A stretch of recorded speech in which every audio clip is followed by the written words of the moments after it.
പൊളിക്കേണ്ട കെട്ടിടം വാടകയ്ക്ക് 3 മരണം, നരഹത്യയ്ക്ക് കേസെടുക്കണം.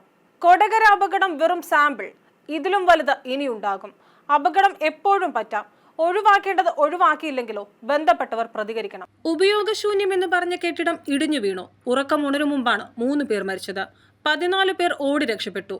കുടുംബം പോറ്റാൻ അന്യനാട്ടിൽ നിന്ന് വന്ന് പണിയെടുത്ത് ജീവിക്കുന്ന ബംഗാൾ മുർഷിദാബാദ് സ്വദേശികൾ റാബിൻ ഇസ്ലാം 22, അബ്ദുള്ളാലി 31, റാബിൻ 18 എന്നിവരാണ് മരിച്ചത്. കൊടകര ടൗണിലെ അരനൂറ്റാണ്ട് പഴക്കമുള്ള കെട്ടിടം. നാരായണത്തോട്ടത്തിൽ വിശ്വംഭരന്റേതാണ് കെട്ടിടം. സാധാരണ പോലെ ഭക്ഷണവും ഉണ്ടാക്കി പണിസ്ഥലത്തേക്ക് പോകാൻ ഇറങ്ങിയതാണ്. 14 പേർ മുന്നിലായതുകൊണ്ട് രക്ഷപ്പെട്ടു.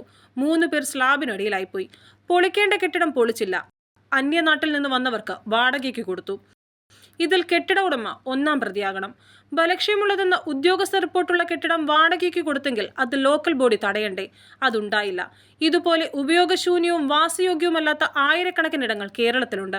പ്രാഥമിക കർമ്മങ്ങൾക്കുള്ള സൗകര്യങ്ങൾ പോലുമില്ലാതെ, കുടിവെള്ള സംവിധാനമില്ലാതെ എത്രയോ വാടക കെട്ടിടങ്ങൾ. എന്തിനാ നമുക്ക് പഞ്ചായത്തും റവന്യൂവും ആരോഗ്യ വകുപ്പുമൊക്കെ? ഇതൊക്കെ നോക്കണ്ടേ?